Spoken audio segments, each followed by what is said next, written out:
Hello and welcome students, मजे कुमावत स्वागत करता हूं आप सभी का let's learn with Ajay sir की ई लर्निंग प्लेटफॉर्म पर। तो चलिए बच्चे, शुरुआत करते हैं एक बेहतरीन से सेशन की। आज के सेशन में हम रविंद्रनाथ टैगोर के एक बेहतरीन ड्रामा को लेकर बातचीत करने वाले हैं जिसका नाम है द पॉइट एंड पॉपर। सबसे पहले आप इस ड्रामा को समझें, उससे ठीक पहले मैं आपको बता दूं कि ऑलरेडी हम रविंद्रनाथ टैगोर के बारे में पूरा एक बड़ा और डेप्थ सेशन ले चुके हैं। अगर आप यहां तक पहुंचे हैं तो डेफिनेटली उस सेशन को देखना आपका पहला मूल उद्देश्य होना चाहिए। क्यों? क्योंकि मध्य प्रदेश के शिक्षक वर्ग 1 के सिलेबस में रविंद्रनाथ टैगोर से रिलेटेड 3 जो है वो वर्क हमें दिए हुए हैं, 2 पोइम है और एक आपका जो है वो ड्रामा है। तो सबसे पहले राइटर के बारे में जीरो से लेकर एंड तक की सारी बातचीत हमने पहले ही एक सेशन में कर ली है। अब हम 3 अलग अलग सेशंस में पहले ड्रामा और उसके बाद में पोइट्री का जो पार्ट है वो कंप्लीट करेंगे और इस प्रकार से रविंद्रनाथ टैगोर हमें जीरो से डेप्थ तक कंप्लीट उनके बारे में जानकारी मिल जाएगी। बात करते हैं इस ड्रामा के बारे में जिसका नाम है the poet and pauper. Poet कवि के बारे में है और पॉपर आपका जो है वो एक ऐसे व्यक्ति के लिए कहा जाता है जो डेस्टिट्यूट है, जो पेनिलेस है। डेस्टिट्यूट या पेनलेस कहने का मतलब क्या है कि वैसे मतलब इस आदमी के पास में मूलभूत आवश्यकताओं की जो है वो कमी है। गरीब सा आदमी दिख रहा होगा आपको, है ना। यहां अगर आप देखोगे रविंद्रनाथ टैगोर साहब ने इसे लिखा है और इस इमेज में आपको 2 कैरेक्टर दिखाई दे रहे हैं जिनमें से एक आपके जो है वो पॉइट है, एक आपके जो है वो पॉइट हैं और दूसरे आपके जो है वो पॉपर हैं। पॉपर को ही पेनिलेस मतलब जिसके पास में एक जो है वो आपका आना भी ना हो या फिर आपका डेस्टिट्यूट भी कहा जाता है। ठीक है, तो इन दोनों के बीच में एक कॉन्वर्सेशन है और वो कॉन्वर्सेशन का जो टाइप है, यहां से जो सबसे पहला क्वेश्चन बनेगा वो बनता है what type of drama it is, है ना। किस प्रकार का जो है वो ड्रामा है। द पॉइट एंड पॉपर जो है वो वास्तविकता में एक सैटिरिकल ड्रामा है। एक सैटिरिकल ड्रामा है। सटायर आप लोगों ने एक वर्ड सुना होगा।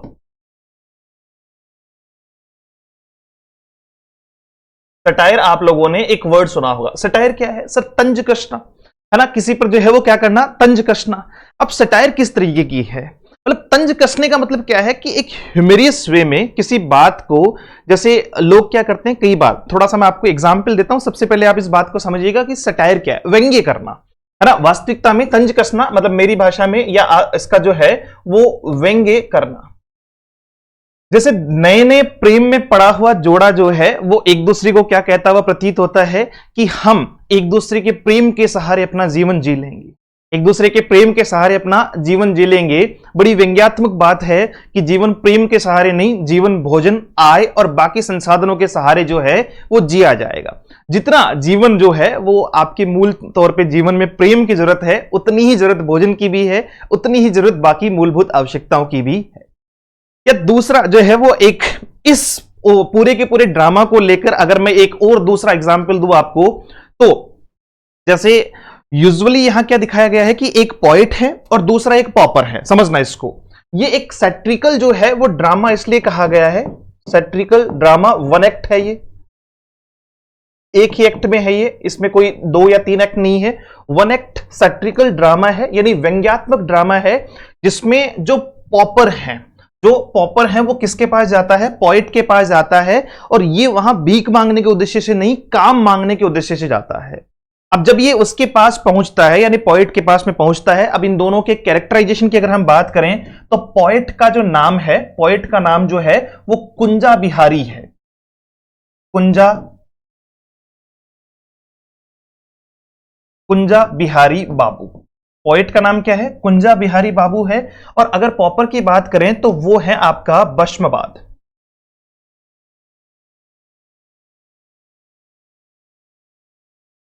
बश्मबाद जो है वो आपके पॉपर का नाम है। तो ये 2 कैरेक्टर हैं इसमें, एक पॉइट है जिनका नाम कुंजा बिहारी बाबू है और दूसरे आपके जो है वो बश्मबाद करके एक जो है वो पॉपर है।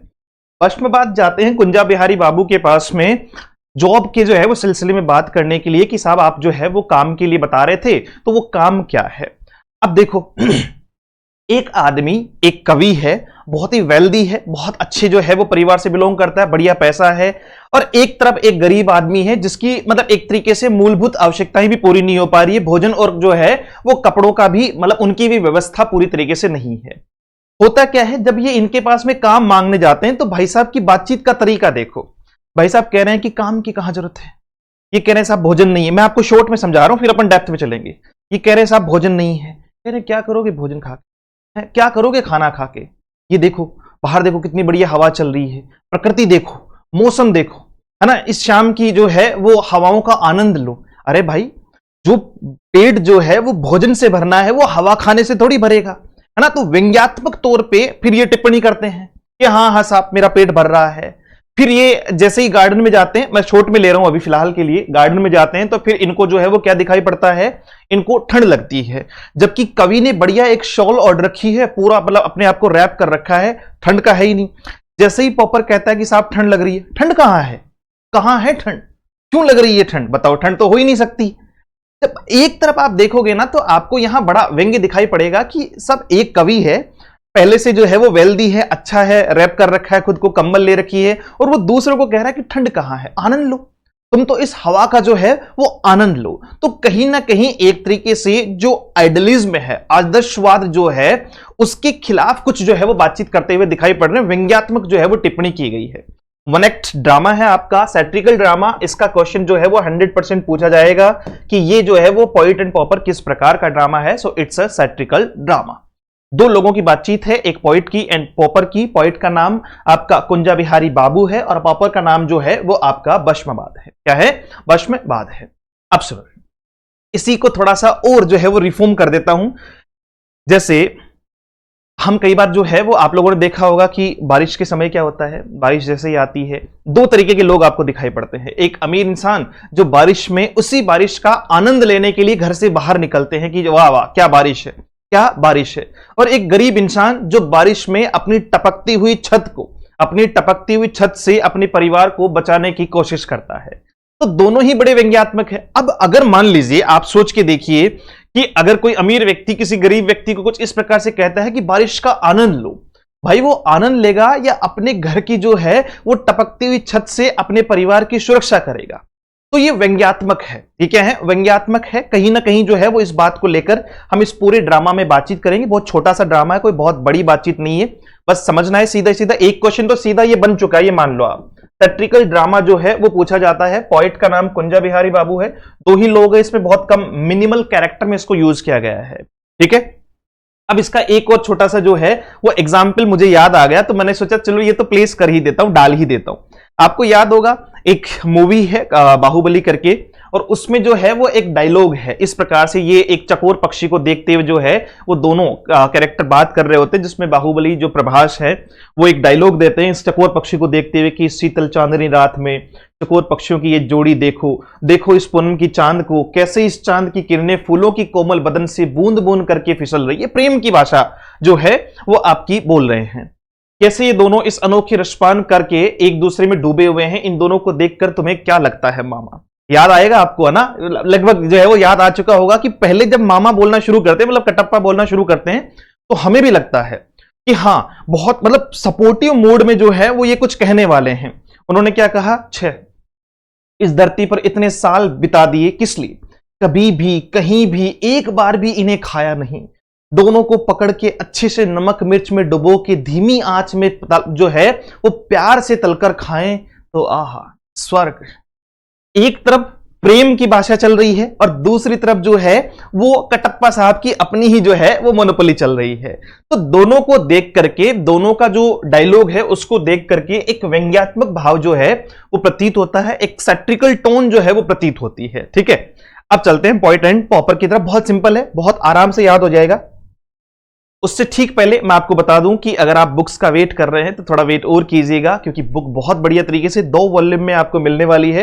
वॉल्यूम फर्स्ट और वॉल्यूम सेकंड दोनों ही आपके पास में आएंगे, जिसमें एक में थ्योरी और कुछ प्रैक्टिस होगी और दूसरे में वन स्टॉप सॉल्यूशन होगा, प्रैक्टिस बुक का, ग्रामेटिकल, वोकेबलरी और आपका जो है वो लिटरेचर। इसमें भी आपके तीनों ही पार्ट हैं, ग्रामर, वोकेबलरी और आपका लिटरेचर, बट थ्योरी उसमें जो है वो साथ में है। बाकी जो साथी अभी तक तैयारी नहीं करना शुरू की है, इस वीडियो के बाद में तैयारी करने का मन करेगा तो प्रीलिम्स का बैच जो है वो हम ऑलरेडी ले रहे हैं। क्लासेज जो है वो लगातार चल रही है, चाहे वो ग्रामेटिकल हो या फिर आपका लिटरेचर का कोर्स। 1999 रुपए की बैच में कंप्लीट आपको test series, notes, practice batch सब कुछ एक साथ में मिल जाएगा, अलग अलग कोई भी चार्जेस नहीं है। इसमें कंप्लीट ग्रामेटिकल, वोकेबलरी, कॉम्प्रिहेंशन और डेप्थ जो है वो लिटरेचर आपको मिलने वाला है। साथ साथ में अगर आप प्रीलिम्स प्लस मेंस लेते हैं तो ये प्राइस आपको 2999 रुपए जो है वो पे करनी होगी, और सिर्फ मेंस लेते हैं तो आप 1999 रुपए में मेंस भी ले सकते हैं। तीनों ऑप्शन अवेलेबल हैं, प्री भी है, मेंस भी है और प्री विद मेंस भी है। मेंस की एक्सपायरी डेट यानी मेंस का बैच कब तक एक्टिव रहेगा, मेंस या प्रीलिम्स प्लस मेंस का बैच जो है वो मेंस एग्जाम तक एक्टिव रहेगा। चलिए शुरुआत करते हैं इस बेहतर से ड्रामा के बारे में। अगर मैं बात करूं पोएट एंड पॉपर के बारे में, जिसके बारे में मैं आपसे पहले ही बातचीत कर चुका हूं कि ये रविंद्रनाथ टैगोर ने लिखा है। रविंद्रनाथ टैगोर के बारे में पूरी जानकारी हम अलग से एक वीडियो में पहले ही ले चुके हैं, जो राइटर के बारे में जानकारियां थी। इसके ठीक बाद में इसका जनर पूछा जा सकता है। मैं फिर कह रहा हूं, सबसे मेन क्वेश्चन इसके पूरे ड्रामा में मुझे जो लगता है सबसे पहला क्वेश्चन तो यही है कि ये इसका जनर क्या है। तो जनर क्या है कि सर ये वन एक्ट सोशल सटायर है ना, वन एक्ट सोशल सटायर है, या इसको सैट्रिकल ड्रामा भी आप कह सकते हो। आप इसको जो है वो सैट्रिकल ड्रामा भी कह सकते हो कि साहब ये सैट्रिकल ड्रामा है। ये क्या है आपका, सैट्रिकल ड्रामा है या एलिगोरिकल जो है वो ड्रामा है। एलिगरी आप जानते हैं कि जब हम बात करते हैं काव्यात्मक भाषा में, है ना, तो वो एलिग्रिक जो है वो आपका एलिग्रिकल जो है वो ड्रामा कहा जाता है। ठीक है, सेटिंग कहां हुई है इसकी जो सेटिंग है, सेटिंग में दो चीजें आती है, टाइम और प्लेस। तो सेटिंग इसकी जो हुई है वो पोएट के हाउस, घर में। ठीक है, जब घर में तो देखो शुरुआत में जब भस्माबाद इनसे मिलता है तो कहां मिलता है, घर में मिलता है। पोएट जो कुंजा बिहारी है उसके घर पर मिलता है, उससे बातचीत करता है, फिर उसी बातचीत को आगे बढ़ाते हुए दोनों कहां चले जाते हैं, गार्डन में चले जाते हैं। क्यों, क्योंकि उधर से कुंजा बिहारी कहते हैं, पोइट कहते हैं कि भैया देखो कितनी जो है वो सुहावना मौसम है, कितनी अच्छी हवा चल रही है, आओ गार्डन में जाके जो है वो इसका आनंद लेते हैं, और वहीं पर बातचीत करते हैं। तो ये घर से निकलकर कहां चले जाते हैं, गार्डन में चले जाते हैं। इसलिए दोनों ही प्लेस इसके जो है वो सेटिंग का जो है वो प्लेस माना जाएगा, एक हाउस है और दूसरा गार्डन है। और आपका during a chilly autumn evening, कब का समय कब का है, देखो आपका जो है वो ठंडी ऑटम की शाम का जो है वो समय है। अब ऑटम को लेकर बहुत सारे विद्यार्थी बाद में जो है वो गूगल करेंगे या मुझे मैसेज करेंगे कि सर हम परेशान हैं, ऑटम में चिल कैसे हो सकता है, ऑटम में चिल कैसे हो सकता है, कि ऑटम तो पतझड़ को कहते हैं, और हमारे यहां भारत देश में जो है वो अगर ट्रॉपिकल सेंस की बात की जाए तो पतझड़ अपना तो जो है वो अलग है। इसको थोड़ा सा पहले ही एक बार समझ लो कि ये पतझड़ का मुद्दा क्या है, ताकि आप आगे जाके कभी भी कंफ्यूज नहीं हो।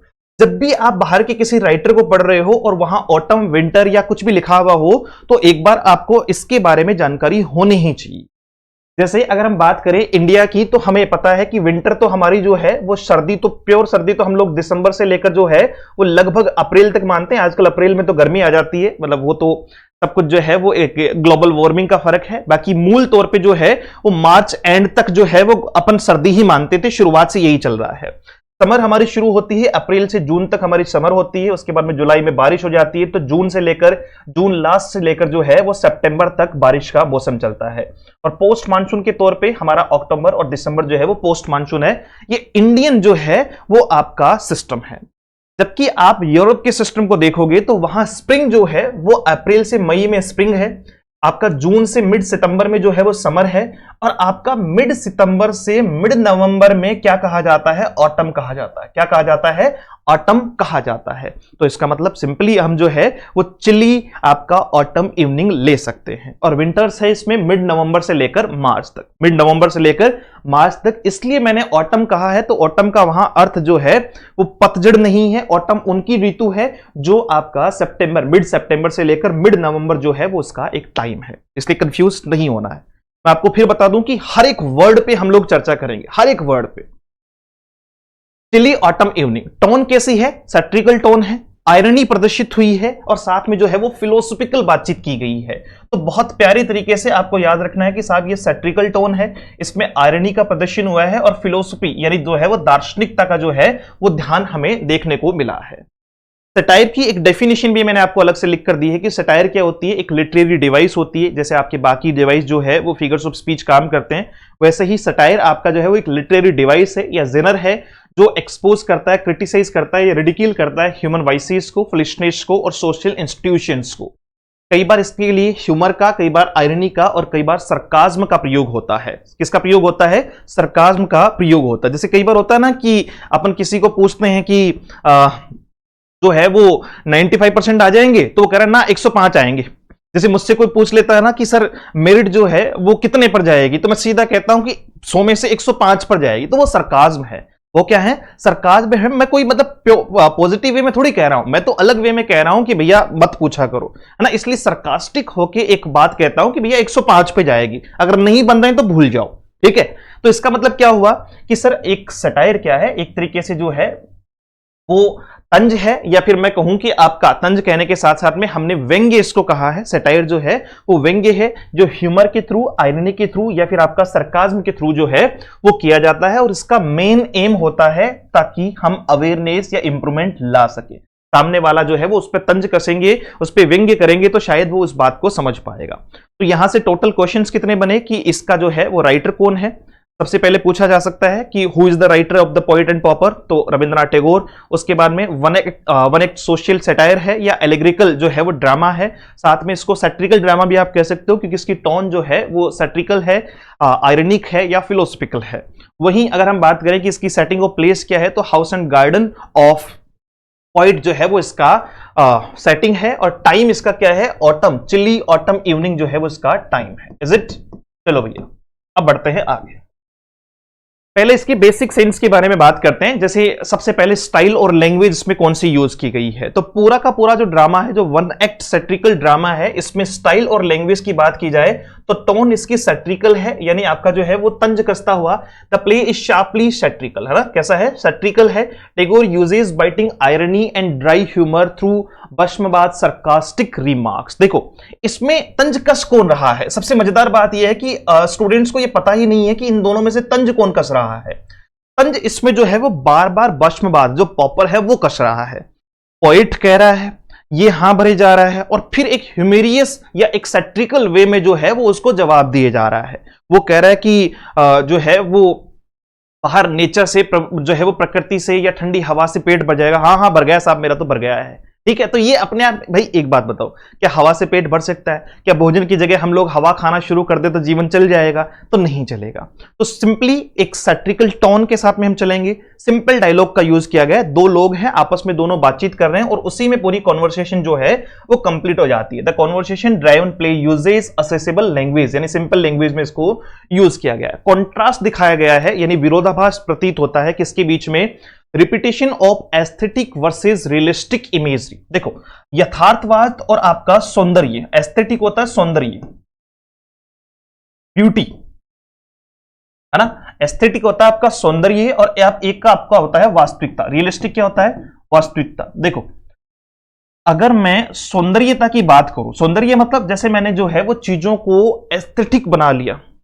वास्तविकता में वो कहते हैं ना रील और रियल में फर्क है, रील और रियल में फर्क है। तो सौंदर्य मैंने मान लो नेचर को सौंदर्य के तौर पे आपको परोस दिया, है ना। नेचर को सौंदर्य के तौर पे आपको परोस दिया कि एक काम करते हैं, एक काम करते हैं, हम कश्मीर चलते हैं। कश्मीर चल के वहां की बर्फ की वादियों का आनंद लेंगे। क्या बर्फ होगी, क्या मौसम होगा। वहां से तुम खड़े होकर हिमालय देखना। 10-15 दिन वहां हम लोग घूमेंगे। ना तुम्हें खाने के लिए खाना दूंगा, ना तुम्हें पीने के लिए पानी दूंगा। तुम प्रकृति की जो है वो आनंद को जो है वो शरीर में उकेरते हुए, शरीर में लेते हुए जीवित रहना। तो तुम क्या कहोगे कि गुरुजी हाथ जोड़े, हम तो नहीं जा रहे। क्यों नहीं जा रहे? क्योंकि सर सिंपल सी बात है कि जो जिस चीज के लिए है, सिर्फ सौंदर्य बोध कराने से उस चीज की मूलभूत आवश्यकता, उसकी जो रियलिस्टिक इमेजरी है वो खत्म नहीं हो सकती है। Reel is always real, reel is always real.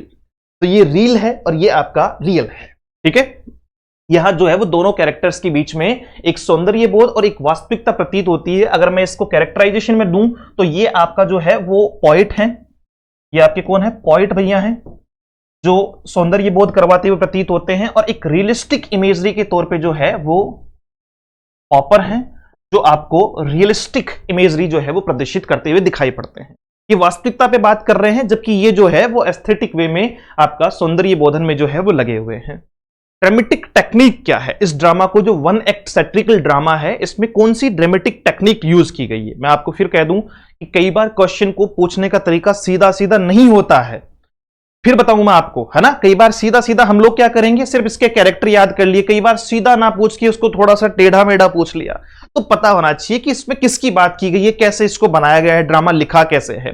तो ड्रामेटिक टेक्निक जो इसमें यूज की गई है, सबसे पहले तो इसमें मिनिमल कैरेक्टर यूज किए हैं, है ना। वैसे ड्रामा में यूजुअली जो है वो देखने को मिलता है कि बहुत सारे कैरेक्टर्स होते हैं, मतलब मोस्टली ड्रामास में बहुत सारे कैरेक्टर्स आपको देखने को मिलते हैं, लेकिन यहां मिनिमल कैरेक्टर, सिर्फ 2 कैरेक्टर का यूज किया हुआ है। ओनली 2 स्पीकिंग कैरेक्टर्स, है ना। एक जो है वो भस्मवाद है और दूसरा जो है वो आपके कुंजा बिहारी है। Yet the entire social commentary is conveyed effectively, यानी 2 लोगों का यूज करके भी पूरी जो सोशल कमेंट्री है उसको इफेक्टिवली क्या कर दिया गया है, कन्वे कर दिया गया है। इसमें एक कॉन्फ्लिक्ट दिखाई पड़ता है, जब ड्रामेटिक टेक्निक की बात करें तो एक कॉन्फ्लिक्ट का यूज किया है। जो एंटायर टेंशन है, the entire tension lies in a clash of world views, idealism and versus realism. दोनों में क्या फर्क है कि सर एक तो जो है वो आदर्शवाद को फॉलो करता है, आदर्शवादी बन रहा है, ज्ञान जो है वो देने में जो है वो माहिर है, और वो कौन है, आपका पॉइट है। तो ये बहुत अच्छा क्वेश्चन है कि हु इज द फेलो या who is the follower of idealism in poet and pauper. Poet and pauper में आइडलिज्म को फॉलो करने वाला जो है वो व्यक्ति कौन है, या कौन इस बात को बार बार दर्शाता है, कौन इस आदर्शवाद को जो है वो बार बार दर्शाता है। तो पॉइट जो है वो बार बार आपको आदर्शवाद के बारे में बात करता हुआ दिखाई पड़ता है, जबकि रियलिज्म में वास्तविकता, यथार्थवाद जिसको अपन कहते हैं, वास्तविकता को दर्शाने के लिए जो है वो किसको यूज किया गया है, पॉपर को यूज किया गया। बार बार एक ही चीज को जो है वो रिपीट करोगे तो चीजें बहुत आराम से समझ में आ जाएगी, समझ रहे हो। आदर्शवाद बनना है ना, जैसे आपने बहुत सारी मूवीज में जो है वो आदर्शवाद देखा होगा। एक मूवी का नाम तो मुझे याद नहीं है शायद, लेकिन एक डायलॉग है बड़ा, मतलब जो है वो सोशल मीडिया पे फेमस होता है, कुछ इस प्रकार से हम लोग यूज करते हैं, वो प्रतिष्ठा ऐसे करके, है ना, अनुशासन, आप जो है वो बताना देखिए पूरा क्या था। तो वो क्या है, आदर्शवाद है। उस मतलब एक जो है वो जनरेशन या उस मूवी के थ्रू हमें पता चलता है कि उस आदर्शवाद में जो कैरेक्टर है वो अपने बच्ची तक की जो है वो मृत्यु का, मतलब एक तरीके से मृत्यु तक का पक्ष लेता है, यानी उसकी वजह से जो है वो उसकी बच्ची जो है वो आत्महत्या कर लेती है, लेकिन फिर भी वो सिर्फ किस पे अड़ा हुआ है, आदर्शवाद पे अड़ा हुआ है। तो ये सारी चीजें जो है वो मेन तौर पे आदर्शवाद और आपका आइडियलिज्म और रियलिज्म के बीच में जो है वो ये पूरा का पूरा ड्रामा बात करता हुआ दिखाई पड़ता है। सरकाज्म को वेपन के तौर पे यूज किया है ना, सरकाज्म को किसके तौर पे, एक हथियार के तौर पे यूज किया है इस पूरे के पूरे ड्रामा में। पहला सरकाज्म आपको दिखाई पड़ेगा किसके द्वारा, भस्मवाद के द्वारा। मैं बार बार कह रहा हूं, अगर आपको ये डायरेक्टली बेसिस पे पूछा जाए इसमें सरकाज्म किसका है या ज्यादा बेहतर सैटिरिकल टोन किसकी है, तो वो भस्मवाद की ही है, यानी यही है जिन्होंने बार बार तंज जो है वो एक तरीके से कसे हैं, या पोएट को जवाब देते हुए, कुंजा बिहारी को जवाब देते हुए इन्होंने अपनी बातों के माध्यम से जो है वो व्यंग्य किया है। कौन, उस पॉपर ने। भस्मवाद डज नॉट आर्ग्यू, वो आर्ग्यू नहीं करते हैं। He uses sarcasm to highlight absurdity, है ना, नॉनसेंस, यानी जो भी नॉनसेंस बातचीत जो पोएट कर रहा है उस पर वो आर्ग्यू नहीं करता है, उस पर वो आर्ग्यू नहीं करता है। देखो आर्ग्यू करने से तो क्या होगा कि सामने वाला और ज्यादा एग्रेसिव हो जाएगा। आप आर्ग्यू ना करके अगर वहां सटायर का यूज करो, आप वहां जो है वो सरकाज्म का यूज करो, तो एक होता ना कि कई बार हम बोलते हैं कि यार सरकास्टिक हो रहे हो क्या, तो इसका मतलब कि सामने वाला कहना चाह रहा है, आपसे आर्ग्यू करके नहीं कहना चाह रहा है, आपको ही आपकी बात में जो है वो रियलिटी दिखाने का प्रयास कर रहा है, आपको ही आपकी बात में रियलिटी दिखाने का प्रयास कर रहा है। और वो वेपन जो है वो who use the weapon of sarcasm in poet and pauper, तो भस्मवाद ने जो है वो इसको यूज किया है, ठीक है, इस वेपन को यूज किया है। मोनोलॉग लाइक डायलॉग है। मोनोलॉग लाइक डायलॉग कहने का मतलब है, देखो मोनोलॉग होता है एक और डायलॉग होता है 2 साइड, है ना। मोनोलॉग मतलब मैं अकेला कोई डायलॉग जो है, मतलब अकेला अपनी बात रख रहा हूं, और डायलॉग होता है 2 में बातचीत चल रही है, कम्युनिकेशन चल रहा है। At times कुंजा speaks as if he is preaching, है ना। शुरू में जो है वो क्या लगता है, ऐसे लगता है जैसे कुंजा बिहारी जो पोएट हैं वो प्रीच कर रहे हैं, उपदेश दे रहे हैं। क्या दे रहे हैं, उपदेश दे रहे हैं। Showing detachment from real dialogue, जो वास्तविकता में जो वास्तविक डायलॉग है उनसे क्या दिखाई पड़ रहा है, डिटेचमेंट दिखाई पड़ रहा है, उपदेश देना। तो कैसा दिखाई पड़ रहा है? मोनोलॉग सा दिखाई पड़ रहा है। यानी मोनोलॉग लाइक डायलॉग कहने का मतलब है कि बात तो दो में हो रही है, बात तो यहां कुंजा बिहारी और बाष्पवाद में हो रही है, लेकिन कई बार ऐसा देखने को मिल रहा है, यानी कुछ जो है वो वाक्यांशों में ऐसा देखने को मिलता है, जैसे कुंजा जो है वो क्या कर रहे हैं, पोइट क्या कर रहे हैं, प्रीच कर रहे हैं, उपदेश दे रहे हैं। क्या कर रहे हैं? उपदेश दे रहे हैं। बड़ा मजेदार है, बहुत ही शानदार है, अभी आनंद आएगा। थीम्स याद रखना, थीम बहुत अच्छी है इसकी, और थीम से रिलेटेड क्वेश्चंस भी अच्छे बनते हैं कि इसमें एक तो सोशल हिपोक्रेसी की बात की गई है, सामाजिक जो है वो एक उतार चढ़ाव में कहूं कि समाज किस तरीके से दो अलग अलग जो है वो चीजों पर अपना आप को हिपोक्रेट साबित करता है ना। सोशल हिपोक्रेसी क्या है? पॉइंट यानी आपकी जो है वो कुंजा बिहारी जो रिच है, दो rich and comfortable, romanticize suffering as noble, exposing the disconnect between the privileged and the poor. देखो, एक तरफ सोशल हिपोक्रेसी क्या है कि ये जो रिच है, मतलब रिच और कंफर्टेबल जो पॉइंट है आपके कुंजा बिहारी, वो जो सफरिंग्स है, जो परेशानी है, उनको किसमें जो है वो रोमेंटिसाइज कर देते हैं, यानी परेशानियों को जो है वो प्रेम की भाषा में बदल रहे हैं। रोमांटिकवाद जो है वो वहां आ रहा है, मतलब वो परेशानी को रोमांटिक वे में जो है वो बदलने का प्रयास कर रहे हैं। मैंने आपको क्या कहा कि पॉपर को ठंड लग रही है, पॉपर को ठंड लग रही है, ठंड में आदमी क्या करेगा? ठंड में आदमी की प्राथमिकता होगी कि वो कोई शॉल स्वेटर जो भी लेके अपने ठंड को जो है वो थोड़ा रोकने का प्रयास करें। उधर दूसरी साइड में जो है वो हमारे भाई साहब इस समस्या को, इस सफरिंग को, इस दिक्कत को जो है वो किस में बदल रहे हैं? रोमांटिकवाद में बदल रहे हैं। कह रहे नहीं, ठंड कहां है, आनंद लो। ये जो ठंडी, और कैसे कह रहे हैं? अपनी जो है वो शॉल को रैप करते हुए, उसको और जो है वो कसकर जो है वो ओढ़ते हुए क्या कह रहे हैं? ठंड कहां है? नहीं, बिल्कुल भी ठंड नहीं है, बिल्कुल भी ठंड नहीं है। तो exposing the disconnect between the privileged and the poor, और यहां सोशल हिपोक्रेसी में ये जो है वो अर्थ समझ में आता है कि कैसे लोग प्रिविलेज्ड में और आपका जो है वो पुअर में डिफरेंस क्रिएट करते हैं, या डिस्कनेक्शन जो है वो उनमें फील किया जाता है कि, है ना। एक बड़ा सोशल मीडिया पे एक बहुत ही फेमस डायलॉग था, हालांकि मैं ऐसा कोई डायलॉग यूज नहीं करना चाह रहा था, बट वो एक बहुत बेहतर वे में इस बात को समझा देगा, है ना। मीम उसकी बड़ी वायरल हुई थी कि तुम्हारा कुत्ता कुत्ता, सॉरी, तुम्हारा कुत्ता टॉमी, हमारा कुत्ता कुत्ता, है ना। इस प्रकार से एक डायलॉग था, मे भी शायद ऐसा ही करके कुछ डायलॉग था, मुझे अच्छे से याद भी नहीं है, बस मैंने बताने का प्रयास किया है। तो ये वही जो है वो बातचीत यहां लागू होती है कि तुम्हें ठंड लग रही है वो ठंड, और हमें ठंड लग रही है, तुम उसको रोमांटिकवाद बता रहे हो कि ठंड कहां है, इसका तो तुम आनंद लो। ये जो ब्रीज चल रही है, ये जो है वो ठंडी हवा चल रही है, इसका तुम्हें आनंद लेना चाहिए। रोमांटिक आइडियलिज्म दिखाई पड़ रहा है और हर्ष रियलिटी दिखाई पड़ रही है ना, मतलब आदर्शवाद को जो है वो रोमांटिक आधार पे बताया गया है, और एक वास्तविक जो है वो आपका वास्तविकता भी दिखाई पड़ी है। अब हर्ष रियलिटी को प्रदर्शित करने वाले पॉपर हैं और रोमांटिक आइडियलिज्म को प्रदर्शित करने वाले पॉइट हैं। बार बार एक ही बात को घुमा के आप समझ सकते हो। Tagore contrast Kunja's poetic idealism with Bhasmabad's grim reality. यहां दो लोगों की बात हुई है, कुंजा बिहारी का पोएटिक आइडियलिज्म और दूसरा बाष्पवाद की grim reality. Showing the futility of art when it ignores basic human needs। और ये बात जो है वो इस चीज को शो करती है कि कई बार जो आर्ट है, जो कला है, वो कैसी दिखाई पड़ती है? फ्यूटिलिटी उसकी दिखाई पड़ती है यूजलेस। फ्यूटिलिटी का अर्थ होता है यूजलेस। कला कई बार यूजलेस दिखाई पड़ती है जब वो व्यक्ति की बेसिक नीड्स को, ह्यूमन की बेसिक नीड्स को क्या कर देती है? इग्नोर कर देती है। ठीक है, चलो ये दो बातें, और उसके बाद में चलते हैं इसके ओरिजिनल टेक्स्ट की तरफ। क्लास डिवाइड, है ना, दो क्लास है, इसमें दो जो है वो भाग है, सबको पता है। एक अमीर वर्ग जो पॉइंट को दर्शाता है, और एक गरीब वर्ग जो है वो आपका पॉपर को दर्शाता है। There is a deep irony in a poet who writes for humanity but fails to show. देखो यहां जो है वो एक क्लास डिवीजन दिखाई पड़ रहा है कि एक ऐसे पॉइंट की बात हो रही है जो ह्यूमैनिटी के लिए, मानवता के लिए लिखता है।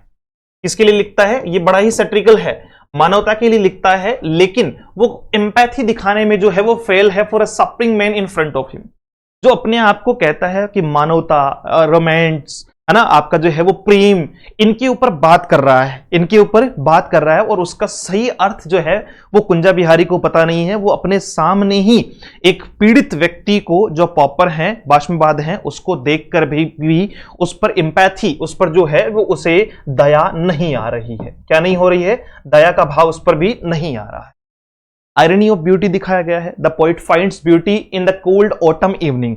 जो है वो पोइट को क्या दिखाई पड़ती है? पोइट को जो है वो जो कोल्ड ऑटम इवनिंग है, ऑटम की जो शाम है, उसकी जो सर्दी है, उसमें उसको सुंदरता दिखाई पड़ती है, ठीक है। जबकि दूसरी साइड में कौन है, while for the pauper it brings pain and discomfort, जबकि दूसरी साइड में पॉपर को यानी बाष्पवाद को जो है वो इससे दर्द और जो है वो अनकंफर्टेबिलिटी फील होती है, यानी वो उसमें बढ़िया अपने आप को जो है वो सहज महसूस नहीं कर पाता है। भाई बड़े बढ़िया, बहुत शानदार है ये ना। बस बातचीत जो है वो थोड़ी समझनी है, क्योंकि क्वेश्चन का टाइप जब बनेगा तो वो अलग टाइप से बनाया जा सकता है। इसमें फिर मैं क्वेश्चंस करवाऊंगा, रविंद्रनाथ टैगोर से रिलेटेड भी करवाऊंगा और वर्क से रिलेटेड भी करवाऊंगा, तो चीजें एकदम क्रिस्टल क्लियर हो जाएगी कि कुछ बचा ही नहीं। अच्छा, दो कैरेक्टर हैं, मैं फिर से बता दूं, बार बार बता चुका हूं। इस टाइप का एक धनी सा जो है वो पॉइट है आपका, a wealthy and renowned poet है ना, वेल्दी और रिनोड पॉइट है, रोमांटिक है और अलूफ फ्रॉम रियलिटी, जिसका वास्तविकता से जो है वो क्या नहीं है, मतलब एक तरीके से वास्तविकता से अलग है, अलूफ फ्रॉम रियलिटी है ना, वास्तविकता पे उसका ध्यान ही नहीं है, वो सब कुछ जो है वो रोमांटिसिज्म में, आइडियलिज्म में, आदर्शवादिता में, इन्हीं में जो है वो घिरा हुआ है। साथ में ट्रेट्स, इसकी विशेषताएं क्या है, ट्रेट का अर्थ होता है विशेषता।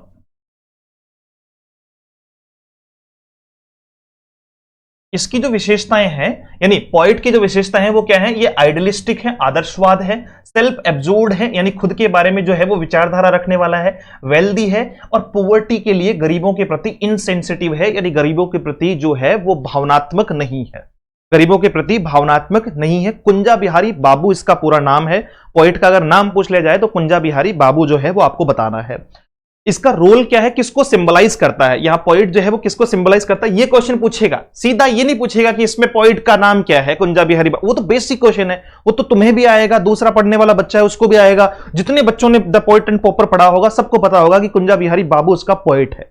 लेकिन बच्चा जो डिफरेंस क्रिएट होगा ना वो यहां होगा जब वो ये कहता है कि सिंबलाइज किसको करता है, ठीक है। कुंजा बिहारी बाबू जो है वो किसका सिंबल है, तो ये इंटेलेक्चुअल एलिटिज्म को सिंबल जो है वो देता है। देखो इंटेलेक्चुअल एलिटिज्म क्या होता है, एलीट आपने सुना होगा, एलीट क्लास है ना, आपका भव्य या आपका जो है वो नोबेल लोगों को जो है वो एलीट कहा जाता है, तो एलिटिज्म वहीं से आया हुआ वर्ड है। Intellectual elitism and emotional disconnect from social relatives, मतलब अगर आप जो है वो कुंजा बिहारी बाबू का भाव देखोगे तो वो किसका सिंबल है, इंटेलेक्चुअल एलिटिज्म का, यानी एक जो है वो नोबिलिटी का जो है वो भाव है। अच्छा जो है वो पॉइट है, वेल्दी पॉइट है, और साथ में इमोशनली डिस्कनेक्टेड है, इमोशनली यानी जो है वो भावनात्मक तौर पे लगाव नहीं है, और सोशल रियलिटीज से, जो समाज की वास्तविकताएं हैं उनसे ये बिल्कुल डिस्कनेक्टेड है, ये इसका सिंबल है। कॉन्फ्लिक्ट क्या है ना, इसमें क्या कॉन्फ्लिक्ट दिखाई पड़ता है कि प्रायोरिटाइज करता है आर्टिस्टिक आइडियल्स को, है ना, आइडियलिज्म को जो है वो प्रायोरिटाइज करता है ओवर ह्यूमन नीड्स, यानी व्यक्ति की आवश्यकताओं से ऊपर जो है वो आदर्शवादिता को फॉलो करते हैं।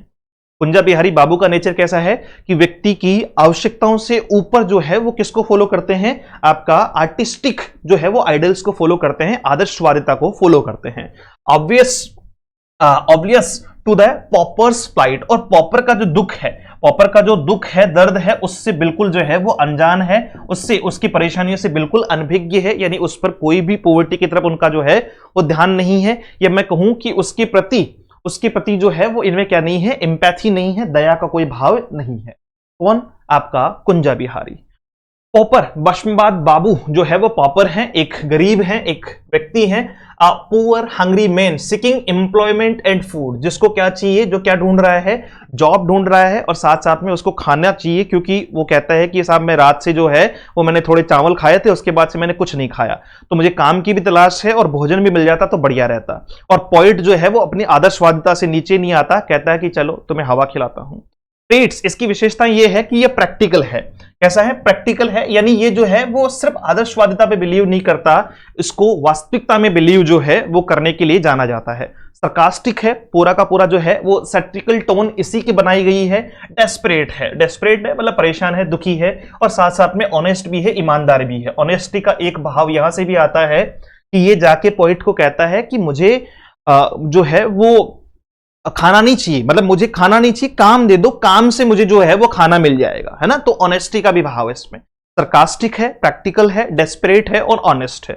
इसका रोल जो है वो किस में दिखाया गया है, represent the common man suffering in poverty, है ना, किसका रोल है, ये एक ऐसे व्यक्ति का है, कॉमन मैन का है, जो पॉवर्टी से, गरीबी से गुजर रहा हो। और कॉन्फ्लिक्ट क्या है, ये सर्वाइवल जो है वो ढूंढता है कि कैसे जैसे मैं अपना जीवन जो है वो जी सकूं। Mocked by idealism he can not afford, और उसका मजाक जो है वो एक आदर्शवादिता से मजाक उड़ाया जाता है जिसको वो अफोर्ड नहीं करता, और सरकास्टिक वे में पोइट को जो है वो जवाब देता है। क्यों? क्योंकि पोइट बड़ा आदमी है और बड़े आदमी के सामने ऐसा गरीब आदमी जो है वो खुलकर तो कुछ कह नहीं पाएगा, है ना। उसको ऐसा थोड़ी है कि गाली गलौज करके कि भाग जा 2 थप्पड़ मार दूंगा तेरे को मैं, ऐसा तो होगा नहीं। तो वो क्या करता है, सरकास्टिक वे यूज करता है, ठीक है, ताकि वो अपनी बात को भी रख सके, प्रैक्टिकली जो है वो अपनी प्रैक्टिकलिटी अपनी बात को जो है वो दर्शा सके। चलो भैया थोड़ा समराइजेशन ले लेते हैं, उसके बाद में इसका ओरिजिनल टेक्स्ट पढ़ते हैं और इसको खत्म करते हैं। In the poet and the pauper Tagore critics romantic idealism. बार बार एक ही बात है कि ये रोमांटिक आइडियलिज्म को फॉलो करने वाले ये क्वेश्चन पूछे जा सकते हैं भैया। ये पोइट है, वो इसका कॉन्फ्लिक्ट जो है वो टैगोर किसके साथ में बताते हैं, that ignores real human sufferings, है ना। रोमांटिक आइडियलिज्म जो वास्तविक इंसान को होने वाली ह्यूमन की जो परेशानी है उनको इग्नोर करता हुआ दिखाई पड़ता है। ड्रामा ओपन होता है with the wealthy and well known poet, एक जो है वो धनी और अच्छी जो है वो पोइट के साथ में ड्रामा की ओपनिंग होती है जिसका नाम कुंज बिहारी बाबू है। Enjoying the serenity of his garden in autumn, तो ऑटम की जो है वो इवनिंग में अपने गार्डन की जो है वो क्या ले रहा है, अपने गार्डन में चलने वाली ठंडी हवा का आनंद ले रहा है, वहां की जो है वो सुंदरता का आनंद ले रहा है।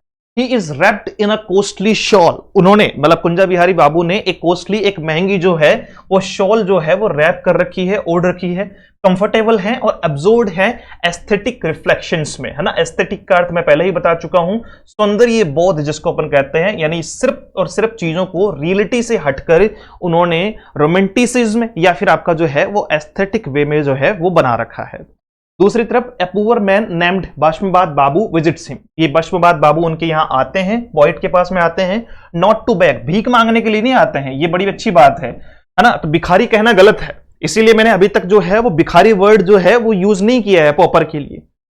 भस्मवाद के लिए भिखारी वर्ड जो है वो यूज करना नहीं ठीक होगा क्योंकि ये भीख मांगने के लिए आता ही नहीं है, बट टू सीक एम्प्लॉयमेंट, लेकिन काम मांगने के लिए आता है। इज कोल्ड, वो जो है वो ठंड से पीड़ित है, क्यों? क्योंकि बाहर बहुत ठंड है। चिल्ली ऑटम इवनिंग कहा गया है, एक तरफ जो है वो कवि आपको दिखाई पड़ते हैं, आपका कुंजा बिहारी बाबू दिखाई पड़ते हैं कि शॉल ओढ़ रखी है, दूसरी तरफ भस्मवाद है जो कोल्ड है, ठंड से पीड़ित है, ठंड लग रही है, भूखे हैं, हंग्री है और डेस्परेट है, परेशान भी है।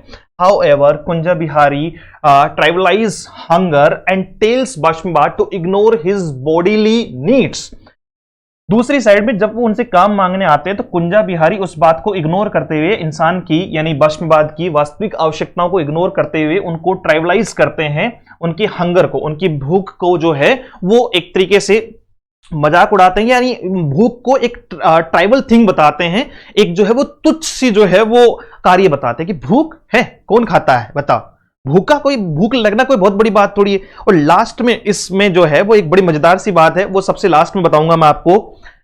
वो ट्राइबलाइज करते हैं हंगर को और कहते हैं कि भस्मवाद को कहते हैं कि वो अपनी बॉडी की नीड्स को जो है वो इग्नोर कर दे, ना, आपका to ignore his bodily needs, कि तुम्हारी बॉडी की जो नीड है उनको इग्नोर कर दो, कोई ये भूख वो कुछ नहीं होती है। सजेस्टिंग दैट नेचर्स ब्यूटी, और देखो बाहर जो है वो प्रकृति का आनंद लो, and moonlight should suffice for sustenance, और जो चांदनी रात है, ये जो चांद से निकलने वाली जो रोशनी है, चांद से निकलने वाली जो किरणें हैं, उनका आनंद लेते हुए वो आपकी जो है वो आवश्यकताओं के लिए, सस्टेनेंस के लिए, सस्टेनिटी के लिए, आपकी जीवन को आधार देने के लिए काफी है। तुम प्रकृति का आनंद लो, चांद को देखो, चांदनी रात को देखो, कहां खाने के चक्कर में पड़े हो भस्मवाद बाबू, हैं? खाने की तो कोई आवश्यकता ही नहीं, वो तो बॉडी की नीड ही नहीं है। मतलब एक तरीके से थोड़ा सा मजाक भी उड़ा रहा है, एक तरीके से भूख को बहुत छोटी चीज बता रहा है, दूसरे तरीके से जो है वो एक आइडियलिज्म को जो है वो प्रमोट कर रहा है, आदर्शवाद को प्रमोट कर रहा है, रियलिटी पे बिलीव नहीं करता है, और एक कॉन्फ्लिक्ट दिखाई पड़ता है, एक क्लास डिवीजन दिखाई पड़ता है अमीरों और गरीबों के बीच में। मजा आया?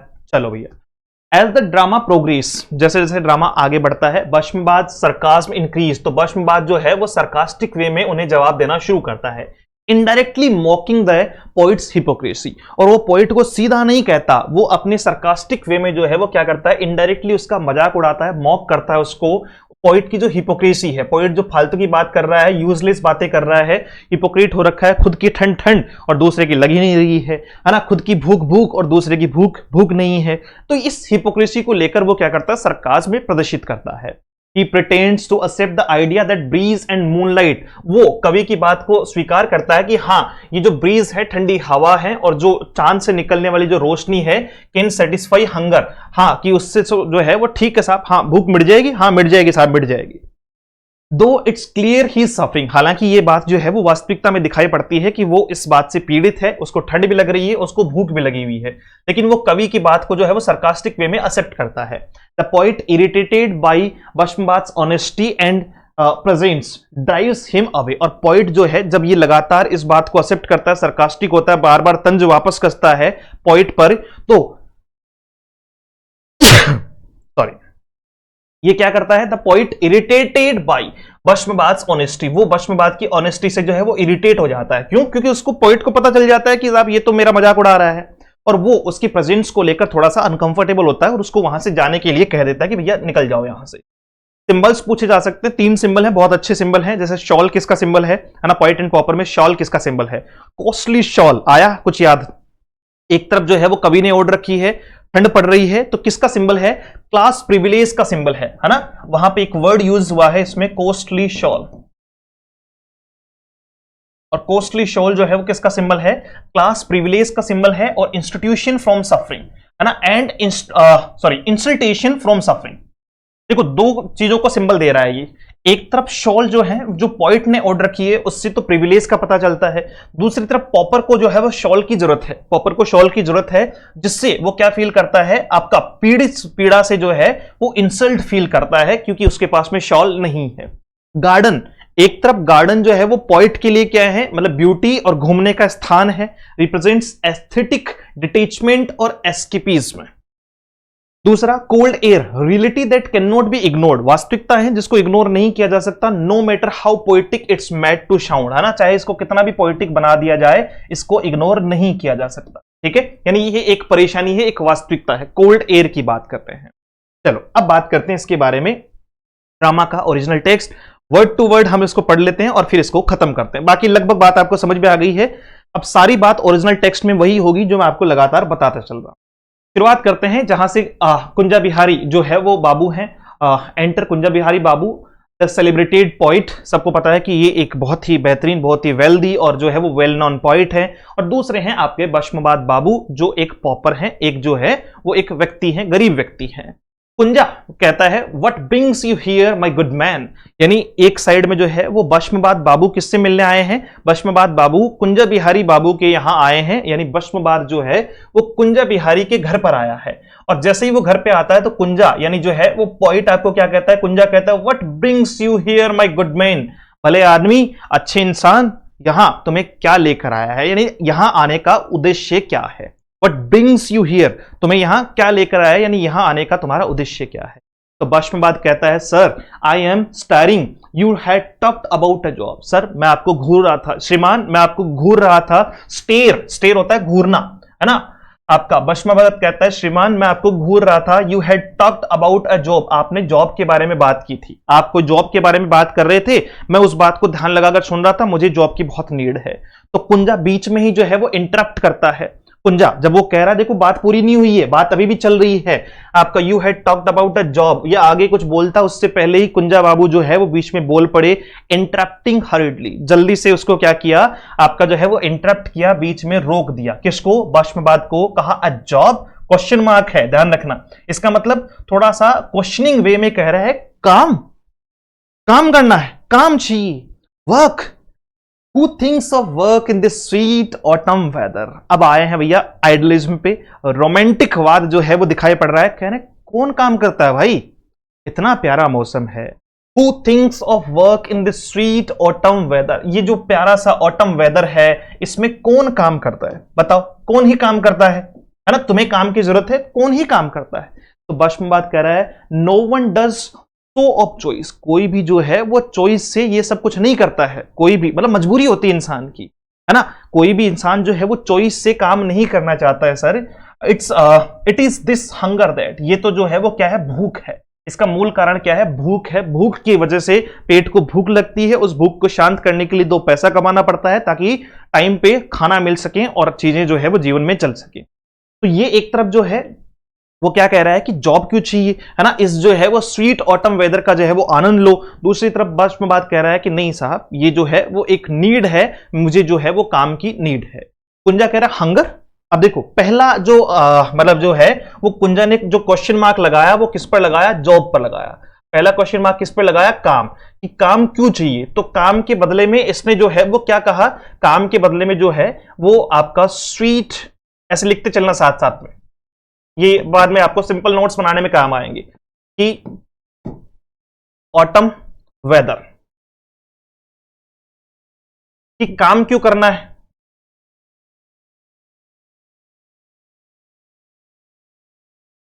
काम क्यों करना है।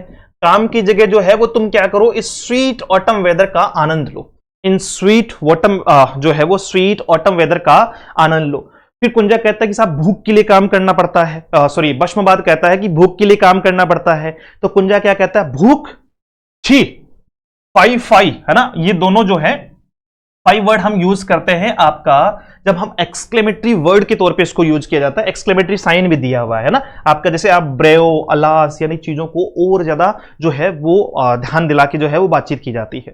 व्हाट अ मीन पाल्ट्री वर्ल्ड, कितना जो है वो नीच संसार है, कितना तुच्छ संसार है आपका जो है।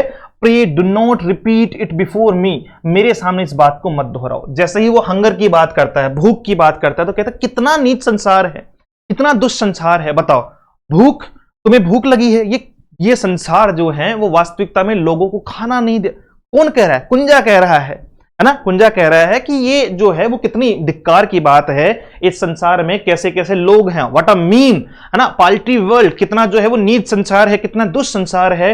Pray do not repeat it before me, तुमसे जो है वो निवेदन है कि ये बात मेरे सामने जो है वो मत दोहराओ, मुझे दुख होता है। किसके लिए दुख कर रहा है कुंजा, इस संसार के लिए दुख कर रहा है। अबे खुद को तो देख ले भाई पहले, कि खुद जो है वो कितनी दया दिखा पा रहे हो या नहीं दिखा पा रहे हो। तो भस्मवाद कहता है वेरी गुड सर, बहुत बढ़िया सर श्रीमान, आई वॉन्ट, मैं आपके सामने नहीं दोहराऊंगा, भूख की बात मैं आपके सामने नहीं करूंगा, but I can't help thinking about it all the time, लेकिन मैं इस बात को लगातार पूरे समय जो है वो सोचता ही रहता हूं, यानी मैं इसको रेसिस्ट नहीं कर सकता। क्यों नहीं कर सकता भाई, पैसा आएगा कहां से, काम से आएगा, काम से पैसा आएगा, पैसे से सामान आएगा, सामान से जो है वो भोजन बनेगा और भोजन से भूख मिटेगी। तो एक दूसरे के पैरेलली जुड़े हुए हैं, है ना। तो क्या कह रहा है, very good sir, I want but I can't help thinking about it all the time. तो कुंजा कह रहा है रियली भस्मवाद बाबू, वास्तविकता में भस्मवाद बाबू, ऑल द टाइम, पूरे समय सोचते रहते हो, हर समय जो है वो इसी भूख का ही सोचते रहते हो क्या। Even on a serene tranquil beautiful evening such at this, है ना, क्या तुम भूख के बारे में, जब ये हंगर की बात कर रहा है, हंगर की बात कर रहा है, तो ये क्रॉस इसके लिए जो है वो क्या कह रहा है आपका, असरीन, इस शानदार, सुंदर, ब्यूटीफुल इवनिंग, ठीक है। इसके क्रॉस में इसको जो है वो क्या आइडिया दे रहा है, ये वाला आइडिया जो है वो इसको दिया जा रहा है कि तुम हंगर के बारे में ही सोचते हो क्या, तुम हंगर के बारे में सोचते हो क्या, तुम भूख के बारे में सोचते हो क्या, क्या तुम इस सीरीन ट्रैंक्विल जो है वो ब्यूटीफुल इवनिंग के बारे में नहीं सोचते। कितनी शानदार शाम है, कितनी बेहतर शाम है, देखो कितना अच्छा मौसम है, कितनी जो है वो बेहतरीन मौसम है, कितनी बेहतरीन शाम है, क्या इसके बारे में नहीं सोचते। भस्मवाद कहता है यस इंडीड, हाँ वास्तविकता में सोचता हूं। I am thinking even more about it now than I usually do. अब सरकास्टिक हो गया भैया, पहले तो इसको लगा कि ठीक है चलो कोई बात नहीं, कह दिया इसने, जैसे इसने जॉब का कहा तो कह रहा कौन जॉब की सोचता है ना, ऐसे स्वीट ऑटम वेदर में जो है वो काम के बारे में कौन सोचता है। फिर ये कह रहा है साहब भूख के लिए जो है वो काम करना पड़ता है, तो कहता है भूख के बारे में कौन सोचता है। ऐसे सीरीन जो है वो ट्रैंक्विल ब्यूटीफुल इवनिंग में भूख के बारे में आखिर सोचता कौन है। अब जो है वो भस्मवाद थोड़ा सा गुस्सा है अंदर ही अंदर, क्यों, क्योंकि जो कवि है, जो आपके कुंजा बिहारी है, वो बार बार जो है वो उसे आइडियलिज्म की तरफ ले जा रहे हैं, रियलिटी की तरफ जो है वो बिलीव करवाने पर नहीं रख रहे हैं। इसलिए वो थोड़ा सरकास्टिक वे में जवाब देता है कि हाँ मैं सोचता हूं, हाँ मैं इनके बारे में सोचता हूं साहब, जो आप कह रहे हो ना बस यही सोचता हूं। I am thinking even more about it now than I usually do, मैं जितना प्राय सोचता हूं अब तो उससे बहुत ज्यादा सोच रहा हूं, है ना। सरकास्टिक हो रहा है कि हाँ अब तो बहुत ज्यादा सोच रहा हूं सर, यही सोच रहा हूं बस। I had a little rice and at 10:30 before I set out job hunting and I haven't had a bite since then. देखो क्या कह रहा है, I had a little rice, मैंने थोड़े से चावल खाए थे, है ना। अब ये अपनी मजबूरी बता रहा है, अपनी पुअर्टी को दर्शा रहा है, कह रहा है मैंने थोड़े से चावल खाए थे at 10:30. 10:30 होता है 10:30 बजे, है ना। 10 के बाद जो है वो आधा निकल चुका है, मतलब 10:30 बज चुके हैं। कि मैं जब 10:30 बजे निकला था, है ना, 10:30 बजे मैंने क्या खाए थे, 10:30 बजे मैंने थोड़े से चावल खाए थे। Before I set out job hunting, जब मैं जॉब ढूंढने निकला था, जॉब सर्च करने निकला था, उससे पहले मैंने 10:30 बजे थोड़े से चावल खाए थे। And I haven't had a bite since then, और तब से लेकर मैंने अभी तक एक निवाला, एक टुकड़ा भी जो है वो नहीं खाया है, यानी मैं बहुत कम जो है वो मेरे को, मतलब मैंने खाया था और अब मुझे भूख लगी है। कुंजा कहता है डज इट मैटर, क्या ये जरूरी है, क्या खाना जरूरी है? कोई बात नहीं, खाया था ना रात को तुमने, है ना, इतने से चावल खाए थे, कोई बात नहीं, कल खाया था, परसों खाया था तुमने। Kunja does it matter, must you? Bhasmavad sketches his head in silence. देखो कुंजा जो है वो जवाब दे रहा है, कह रहा है डज इट मैटर, क्या खाना मैटर करता है? आपका मस्ट यू, तुम्हारे लिए खाना मैटर करता है। तो भस्मवाद जो है वो अब करे क्या, बेचारा जो है वो गुस्से में जो है वो क्या कर रहा है, स्केचेस, आपका जो है वो sketches his head in silence, चुपचाप अपने सर को खुजाता है, सर को जो है वो मतलब जो है वो एक तरीके से पिंच करता है। Doesn't one wish sitting in this autumn moonlight that a man might live without gorging himself like a beast? क्या कह रहा है? Doesn't one wish, क्या कोई आदमी ऐसी इच्छा नहीं रखता, है ना? क्या खाना जरूरी है क्या? क्या किसी आदमी की ऐसी इच्छा नहीं होती? Doesn't one wish, क्या किसी की ऐसी इच्छा नहीं होती? Sitting in this autumn moonlight, की चांदनी जो है वो ऑटम की मूनलाइट में, चांदनी रात में जो है वो बैठे, that a man might live without gorging himself like a beast, है ना, कि वो क्या करे। देखो क्या करने के लिए कह रहा है, किसकी बजाय क्या करने के लिए कह रहा है, ये समझना। वो कह रहा है कि खाना जरूरी थोड़ी है। पहले इस लाइन को समझो, ये ज्यादा बेहतर समझ में आएगी। That a man might live without gorging himself like a beast, एक व्यक्ति जानवर की तरह खाना खाने की बजाय, जानवर की तरह मतलब ठूंसने की बजाय जो है वो खाना खाने की बजाय, क्या उस व्यक्ति के लिए ये ज्यादा बेहतर नहीं होगा? क्या उस व्यक्ति की ये इच्छा नहीं होगी, उसकी विश नहीं होगी कि वो किस में बैठे, ऑटम मूनलाइट में बैठे। किस में बैठे? ऑटम मूनलाइट में बैठे। क्या करने की बजाय? उस व्यक्ति को, that a man might live without gorging himself like a beast, जो है वो एक बीस्ट की तरह, एक जानवर की तरह जो है वो खाना खाने की बजाय, एक जानवर की तरह पेट भर खाना खाने की बजाय, क्या उस व्यक्ति की ऐसी इच्छा नहीं होगी? क्या उस व्यक्ति के मन में यह भाव नहीं होगा कि वो ऑटम मूनलाइट में, यानी ऑटम में जो है वो चांदनी की रात में बैठकर उसका आनंद ले? अरे भाई खाना दे दे।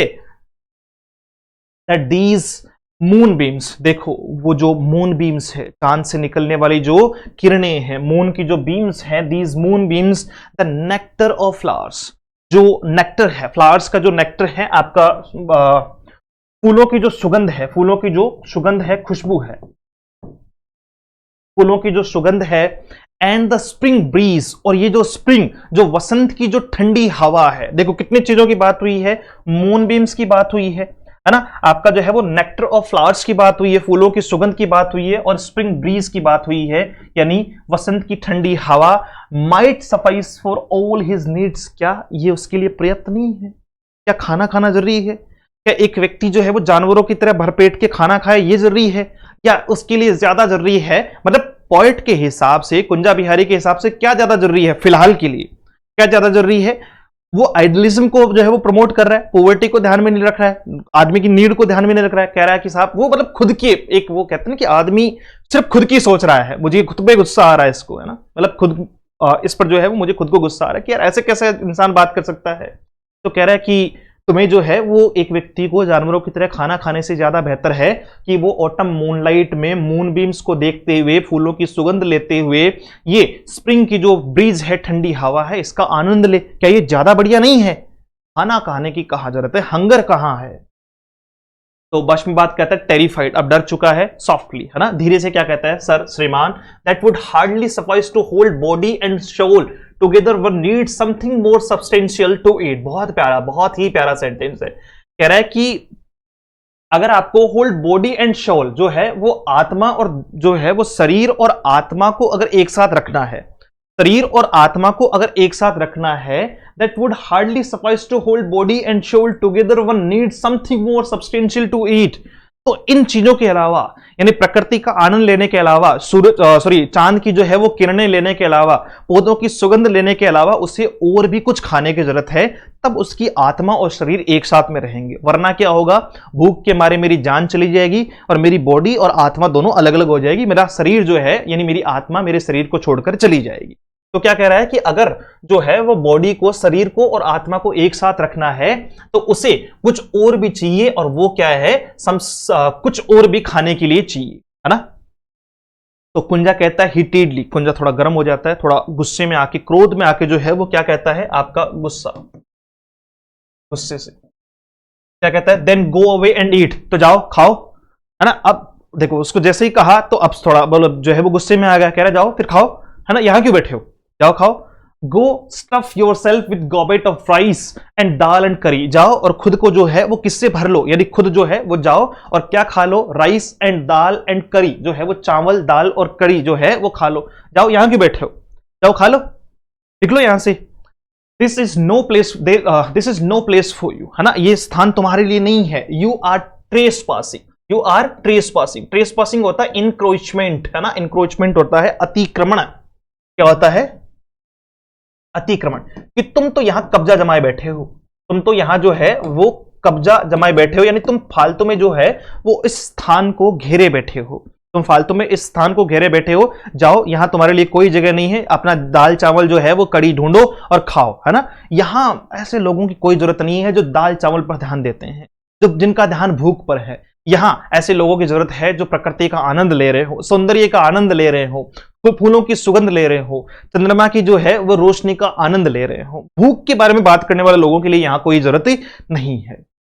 तो भस्मपाद कहता है I will go at once sir, हाँ मैं मतलब यहां से चला जाऊंगा श्रीमान। Just tell me where I might find that rice and dal and curry, बस आप मुझे इतना बता दो कि ये दाल करी और राइस मिलेंगे कहां, है ना, दाल करी और जो है वो राइस मिलेंगे कहां। Seeing that कुंजा बाबू लुक्स वेरी एंग्री, और जब उसने देखा तो कुंजा बाबू बहुत गुस्से में नजर आ रहा था, तो भस्मपाद उसको कहता है कि ठीक है मालिक, मैं चला जाऊंगा श्रीमान, लेकिन आप मुझे इतना बता दो कि ये मुझे दाल चावल और करी जो है वो मिलेंगे कहां पर। No Kunja babu, you are quite right. अब वो थोड़ा सरकास्टिक हो रहा है और कह रहा है कि हाँ नहीं कुंजा बाबू, आप बिल्कुल सही हैं, आप बिल्कुल सच कह रहे हैं। The breeze from your garden is enough to fill one's belly, आपके गार्डन से निकलने वाली जो हवा है, आपके गार्डन से निकलने वाली जो ठंडी हवा है वो पर्याप्त है किसी का पेट भरने के लिए, उसके बैली भरने के लिए, उसका पेट जो है वो भरने के लिए पर्याप्त है। One doesn't really need anything else, उसे बाकी कुछ नहीं चाहिए, है ना। वो आपके गार्डन से निकलने वाली जो ठंडी हवा है वही किसी का पेट भर देगी। अब ये बताओ ये सरकास्टिक है कि नहीं है, क्या ये सटायर है कि नहीं है? बिल्कुल है कि सर गार्डन से निकलने वाली हवा किसी का पेट कैसे भर सकती है। लेकिन जब पॉइंट इस बात को बार बार कह रहा है तो गरीब व्यक्ति इस बात को मानने के लिए तैयार हो चुका है और सरकास्टिक वे में जो है वो एक्सेप्ट कर रहा है कि ठीक है मान लिया साहब, कोई बात नहीं है, दाल चावल नहीं खाएंगे हम, तो जो है वो आपकी गार्डन से निकलने वाली ठंडी हवा से ही पेट भर लेंगे, शायद वो ही किसी का पेट भर दे। तो कुंजा कह रहा है I am glad to hear you say so spoken like a man, कि मुझे अच्छा लगा कि तुम एक जो है वो अच्छे बेहतर व्यक्ति के तौर पे, एक जेंटलमैन के तौर पे ऐसे बातचीत कर रहे हो। यानी अब देखो खुश हो रहा है अपनी ही मूर्खता पे, जो है वो कभी खुश हो रहा है कि मैंने कुछ जो है वो फालतू सी बात की और ये एक्सेप्ट कर रहा है। और दूसरी तरफ जो है वो भस्मपाद क्या कर रहा है, तंज कस रहा है, बार बार जो है वो उस पर टिप्पणियां करते जा रहा है और ये कह रहा है कि हाँ हाँ बिल्कुल, देखो तुमने मान लिया ना कि गार्डन से निकलने वाली हवा से तुम्हारा पेट भर सकता है, बहुत बढ़िया, तुम बहुत अच्छे इंसान हो, तुमने जेंटलमैन वाली बात की है, चलो वेल अच्छा, लेट्स गो आउटसाइड देन, तो चलो बाहर चलते हैं। तो इसका मतलब अभी तक जो है वो ये कहां खड़े थे, हाउस में, और दूसरा अब ये कहां जा रहे हैं, गार्डन में। किसका गार्डन है ये, पोएट का ही घर है और पोएट का ही गार्डन है, जहां पर कौन आया है, जहां पर कुंजा जो है वो पहले से हैं और वहां पर भस्मपाद जो है उससे मिलने आया है जॉब के सिलसिले में, इज इट। इसलिए सेटिंग ऑफ प्लेस मैंने हाउस और गार्डन दोनों दिए हैं। तो कुंजा कह रहा है ये हो गया आपका, why stay indoors when there is such a lovely garden to walk in, है ना, कि जब जो है वो कहां देखा, वाई स्टे इंडोर्स, की अंदर क्यों रहा जाए, है ना, घर के अंदर क्यों रहा जाए, अगर हमारे पास में इतना प्यारा सा जो है वो गार्डन है जिसमें हम वॉक कर सके, इतना अच्छा गार्डन है जिसमें हम घूम सकें, तो हम घर के अंदर क्यों रहें, चलो बाहर चलते हैं, गार्डन में चलते हैं। भस्मपाद कहता है यस लेट्स, चलो चलते हैं। सॉफ्टली टू हिमसेल्फ, खुद ही जो है वो कि ठीक, हाँ मतलब एक धीरे से, there is a chill in the air, अब जो है वो जैसे ही बाहर निकले, घर से बाहर निकले तो हवा कैसी थी, ठंडी थी, हवा कैसी थी, ठंडी थी, and I don't even have a wrap, है ना। भस्मवाद के पास में पहनने के लिए कुछ भी नहीं था, उसके पास में रैप करने के लिए, खुद को ढकने के लिए, लपेटने के लिए कुछ भी नहीं था। कुंजा कहता है वंडरफुल, शानदार, हाउ चार्मिंग ऑटम इज, कितनी शानदार जो है वो ऑटम जो है, कितनी शानदार जो है वो ऋतु है, कितनी बढ़िया जो है वो हवा चल रही है, कितना अच्छा मौसम है। ठीक है, वो एक्सक्लेमेटरी सेंटेंस है, लास्ट में एक्सक्लेमेटरी मार्क भी आया है, मतलब जाहिर सी बात है बात को बढ़ा चढ़ा के कह रहा है। तो भस्मवाद कह रहा है that's right but a little cold, हाँ अच्छा है, सब अच्छा है ना, ऋतु भी बहुत अच्छी है, ऑटम भी बहुत अच्छी है, चार्म है, सब कुछ है, लेकिन ठंड है साहब। क्या है? ठंड है, बट अ लिटिल कोल्ड, लेकिन कुछ ठंड भी है, कुछ ठंड भी है। डोंट यू थिंक, क्या आपको नहीं लगता? भस्मवाद किसको कह रहा है? कुंजा को कह रहा है कि क्या आपको नहीं लगता कि थोड़ी ठंड है? तो कुंजा क्या करता है? Wrapping his shawl closely around himself. देखो इसकी जो है वो बातचीत का तरीका देखो, अपनी शॉल को थोड़ा और टाइट जो है वो ढकता है और क्या कहता है? नॉट एट ऑल कोल्ड, ठंड क्वेश्चन मार्क है, मतलब पूछ रहा है कि ठंड कहां है? ठंड नॉट एट ऑल, है ही नहीं यार, ठंड कहां है? खुद की शॉल को थोड़ा और टाइट कर लिया है क्योंकि ठंड लग रही है, और अब अपनी वही वाली बातचीत कि भैया खुद के पास है तो दूसरों की आवश्यकता नहीं नजर आ रही है। भस्मवाद कह रहा है no no not at all his teeth chatter, है ना। अब भस्मवाद वही सरकास्टिक हो रहा है कि ना ना ठंड कहां है ना, बिल्कुल नहीं है साहब, ठंड है ही नहीं ना, बिल्कुल ना, नेवर, है ना। उसके जो है वो टीथ चैटर कर रहे हैं, उसके जो है वो दांत जो है वो कटकटा रहे हैं, मतलब कटकटाहट की आवाज आ रही है, तो ना ठंड में मतलब जो है वो दांत थोड़े से इस टाइप का सा, ना पूरा ऐसे फील लेके ही बता दे रहे हैं। तो चैटर वैसे ओनोमेटोपोइया है, मतलब एक जो है वो साउंड के लिए यूज किया जाने वाला एक फिगर्स ऑफ स्पीच है, जो आपने पढ़ा भी होगा और बाकी मैं आपको अलग से पढ़ा भी दूंगा। कुंजा कहता है looking up at the sky, Kunja जो है वो स्काई की तरफ, आसमान की तरफ देखकर क्या कहता है? What a sight of gladden the eye, है ना। ऊपर देखो, मतलब ऊपर देख के क्या कहता है कि कितना शानदार और मनमोहक दृश्य है, जो आईज को, आंखों को ग्लेडन कर दे, आंखों को जो है वो ठहरा दे, आंखों को भाने वाला या आंखों को सुखद लगने वाला कितना शानदार दृश्य है। फ्लैशी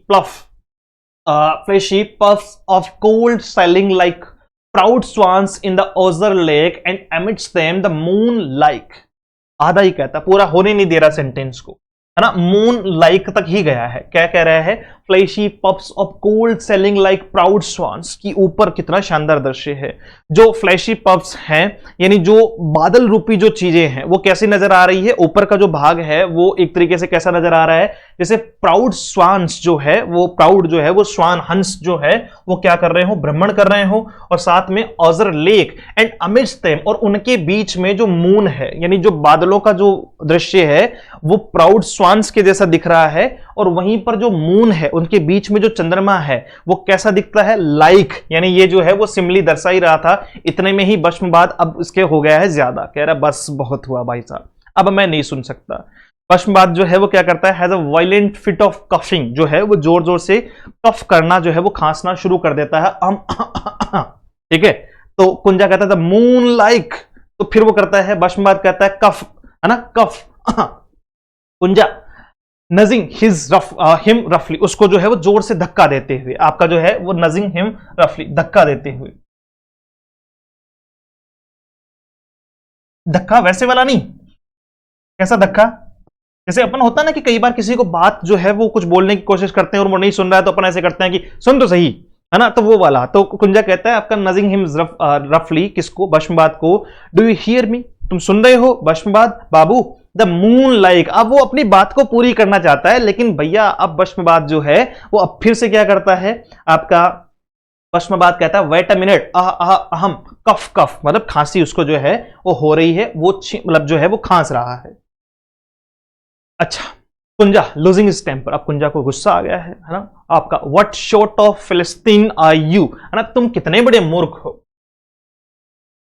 तुम कितने बड़े मूर्ख हो। फिलिस्तीन, तुम कितने बड़े मूर्ख हो, किसको कह रहा है? ये भस्मवाद को कह रहा है। कौन? कुंजा, कि तुम कितने बड़े मूर्ख हो श्रीमान। If you must go on wheezing like this, अगर तुम ऐसे ही लगातार जो है वो खांसते और जो है वो छींकते रहे, this like this you should wrap yourself in a blanket and huddle in a corner of your room, तो तुम्हें खुद को क्या कर लेना चाहिए? तुम्हें अपने आप को ब्लैंकेट से ढक लेना चाहिए, कंबल से ढक लेना चाहिए, और खुद को रोम के अपने कमरे के किसी कोने में जो है वो वहां जाकर बैठ जाना चाहिए, या वहां जाकर जो है वो आपको अपना आराम करना चाहिए। इन सच अ गार्डन, ऐसे गार्डन में, अब फिर से बोल रहा है, इन सच अ गार्डन। इतने में भस्मवाद जो है वो थोड़ा डर गया है, फ्राइटेंड है, डेस्परेटली सप्रेसिंग अनदर कफ, और अब उसको दोबारा खांसी आ रही है लेकिन खांस नहीं पा रहा है। उसकी नीड है, उसको सर्दी लगी हुई है, वो खांस रहा है, और इधर से ये ज्ञान देने पे तुला हुआ है कि मून लाइक, चंद्रमा देखो, चंद्रमा देखो। है आपका जो है वो भस्मवाद थोड़ा डरा हुआ है। क्यों? क्योंकि इधर से जो है वो कुंजा अब जो है वो गुस्से में है, और कुंजा ने कह दिया है कि अगर तुम्हें इतनी ही खांसी और छींके आ रही है तो तुम्हें खुद को ले जाकर ब्लैंकेट में डालकर अपने आप को जो है वो रूम में रख लेना चाहिए। अब भस्मवाद जो है वो थोड़ा डरा हुआ है, डेस्परेटली जो है वो अपनी दूसरे कफ को, खांसी को रोक रहा है। होता ना कि खांसी आ रही है लेकिन इस टाइप, अरे पूरा सिस्टम से। But I have nothing aside neither a blanket nor a wrap, लेकिन ये कहता है कि ना तो मेरे पास कोई शॉल है और ना ही मेरे पास कोई कंबल है।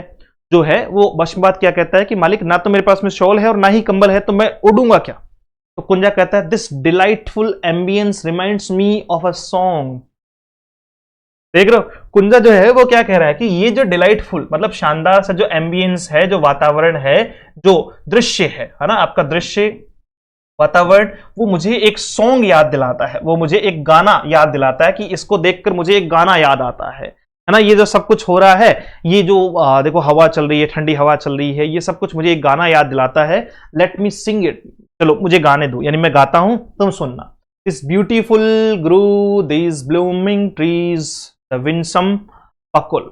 विंसम बाबू, अच्छा विंसम बाबू कहा है, विंसम बाबू है ना, ये उसी के लिए यूज कर रहा है। उत्कृष्ट आकृष्ट जो है वो उसके लिए यूज किया जाता है, यानी ये किसको कह रहा है, मतलब गाना गाना शुरू कर रहा है। तो भस्मवाद स्नीज करता है, छींकता है आपका थंडरसली, थोड़ा जोर से जो है वो धमाके से छींकता है, मतलब एक तरीके से जोर से उसको छींक आती है, आछू है ना। कुंजा कहता है द विंसम बकुल, बकुल वैसे जो है वो पेड़, एक बकुल का जो है वो वृक्ष और बकुल का पौधा होता है, और बकुल के फूल होते हैं ना, a type of ट्री और flower, a type of tree और फ्लावर। जो बकुल होता है ना, वो वास्तविकता में जो है वो मतलब सिंबलिज्म है किसका, लव का, प्रेम का, और आपका जो है वो पीस का, कुछ इस प्रकार से जो है वो उसका सिंबल है। तो देखो, तो भस्मवाद कर रहा है, वापस से उसको छींक आ रही है, अच्छू अच्छू।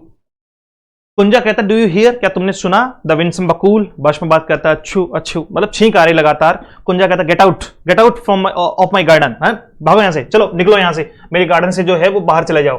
भस्मवाद कह रहा है जस्ट अ मिनट, है ना, अच्छू, फिर से उसको छींक आती है, अभी जा रहा हूं। भस्मवाद कहता है I am going as I don't want to stay here a moment longer, मैं जा रहा हूं क्योंकि मैं यहां एक सेकंड भी, एक क्षण भी जो है वो अब ज्यादा नहीं ठहर सकता। If don't leave at once my life will take leave of me, अच्छू, है ना, कि अगर मैं यहां थोड़े भी और रुका तो शायद मेरा जीवन जो है वो मेरे शरीर से चला जाएगा। और फिर से छींक देता है। The liquid sweetness of autumn is overflowing through my nose and eyes, कह रहा है कि ये जो आप स्वीटनेस ऑफ ऑटम बता रहे हो ना, उसका जो लिक्विड है, ये स्वीटनेस ऑफ ऑटम आपके लिए है। क्यों? क्योंकि आपने ठंड में जो है वो खुद को रैप कर रखा है, पूरा ओढ़ रखा है, पहन रखा है, आपके पास खाने के लिए पर्याप्त है, इसलिए आपको स्वीट दिखाई पड़ रहा है। ये आपकी जो स्वीटनेस ऑफ ऑटम है वो मेरी नाक और मेरी आंखों से जो है वो ओवरफ्लो कर रही है, यानी मुझे जो है वो जुकाम हुआ है और मेरी आंखों से और नाक से जो है वो इस ऑटम का स्वीटनेस, ऑटम का जो है वो पानी बाहर निकल रहा है। जैसे सर्दी जुकाम लग जाती है तो आंख और नाक से जो है वो पानी आना शुरू हो जाता है। I will sneeze my life out in a moment, अच्छू, फिर से जो है वो छींकता है, क्या कहता हुआ कि मैं कहीं ऐसा ना हो जाए कि मैं मेरे जीवन को एक मोमेंट में ही, एक क्षण में ही जो है वो स्नीज कर दूं, छींक दूं, यानी जो है वो मेरा जीवन जो है वो चला जाए, मैं अपने आप को मृत्यु का जो है वो शिकार बनवा लूं। अच्छू अच्छू, कफ कफ कफ, बट कुंजा बाबू अबाउट दैट जॉब, अच्छू, है ना, कुंजा बाबू वो जॉब, मतलब ऐसे कहते हुए जो है वो वहां से चला जाता है कि कुंजा बाबू जॉब का क्या हुआ। अब मजेदार ये 3 लाइन, इतनी देर भूख पर ज्ञान देने वाले कुंजा बाबू रोज ही शॉल क्लोजर, अपनी जो है वो शॉल को जो है वो दोबारा से क्लोज करते हैं, मतलब ओढ़ते हैं। And gazes silently at the moon, और जो है वो चंद्रमा की तरफ जो है वो गेज करते हैं, उसको जो है वो निहारते हैं। एंटर सर्वेंट, और इतने में जो है वो एंटर करता है, कौन, सर्वेंट एंटर करता है, किसका, कुंजा बाबू का। कुंजा बाबू का नौकर एंटर करता है। सर्वेंट कहता है डिनर इज सर्व्ड, भोजन तैयार है, भोजन लग चुका है, आइए कुंजा बाबू भोजन कर लीजिए। तो कुंजा कह रहा है वाई सो लेट, इतना लेट क्यों आए हैं, टाइम क्यों लग गया भोजन बनाने में।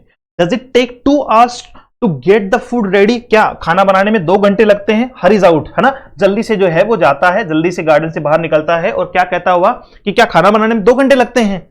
यही आदमी अभी थोड़ी देर पहले भस्मवाद को बार बार जो है वो भोजन ना करने के पक्ष में जो है वो सुंदरता, ब्यूटी, नेचर, गार्डन, इन सारी बातों को जो है वो उलझाए रखा था। और अब यह एक आयरनी प्रदर्शित होती है कि अब यही व्यक्ति जो है वो अपने सर्वेंट को इस बात के लिए डांट रहा है कि भोजन जो है वो पकाने में 2 घंटे लगते हैं। क्या मतलब कुल मिला के भोजन तो इसकी भी मूल आवश्यकता है, लेकिन ये जो है वो क्लास डिवीजन की वजह से उस बात को एक्सेप्ट ही नहीं कर रहा है, यानी इसको जो है वो एम्पैथी नहीं है इसके अंदर, गरीबों के प्रति सद्भावना ही नहीं है। ये सारी चीज जो है वो इसमें दिखाई पड़ती है। होप आपको बेहतर समझ में आया होगा। अब इसके क्वेश्चंस किस टाइप से बनेंगे, that is the most important thing. तो वो क्वेश्चंस मैं आपको बेस्ट क्वेश्चंस इसके प्रोवाइड करवाऊंगा, यानी हर टॉपिक से रिलेटेड जो भी बेस्ट थीमेटिक आपका जो है वो प्रीवियस ईयर या उसके ऊपर मतलब जो है वो क्रिटिकल बेस्ट क्वेश्चंस हैं या उसके राइटर से रिलेटेड क्वेश्चंस है, everything will be there for you. तो इसकी क्वेश्चंस करेंगे, फिर आपको ये पूरा का पूरा एज ए टीच जो है वो तैयार हो जाएगा। बाकी एक बार नोट्स बनाना अच्छे से प्यारे तरीके से। बात करने वाले हैं अपनी दोनों बुक्स के बारे में, जैसा कि मैं आपको पहले भी बता चुका हूं कि ये 1 जून के बाद में लॉन्च हो जाएगी, तो वेट कीजिएगा। सॉल्यूशन होगा एक में, मतलब प्रैक्टिस होगी, और एक में जो है वो थ्योरी भी होगी। 2 वॉल्यूम में आएगी। प्रीलिम्स की तैयारी करने वाले स्टूडेंट्स पूरे test series notes practice batch के साथ में जुड़ सकते हैं। प्राइस 1999 रुपए प्रीलिम्स के लिए। प्रीलिम्स प्लस मेंस की अगर आप तैयारी कर रहे हैं तो उसकी प्राइस 2999 है। जब तक एग्जाम होगा तब तक ये बैच वैलिड रहेगा। मेंस के एग्जाम की मैं बात कर रहा हूं, और सिर्फ मेंस के लिए भी 1999 रुपए फीस रखी गई है। तीनों ही बैच चल रहे हैं। इसके अलावा भी बहुत सारे बैचेज है, चाहे वो EMRS हो, KVS हो, UGC नेट हो, ऐसी बहुत सारे बैचेज आपको देखने को मिलेंगे। करना क्या है, इस एप्लीकेशन को डाउनलोड करना है, वहां से बैच परचेज हो जाएगा let's learn with Ajay sir के नाम से, या फिर आप मुझे इस नंबर पर मैसेज करके भी जो है वो पूछ सकते हो कि सर इसका क्या मामला है ना। 7410869286 और 9 मुलाकात करेंगे एक और नए सेशन में। Thank you so much, have a great day, see you soon in the next session. जय हिंद।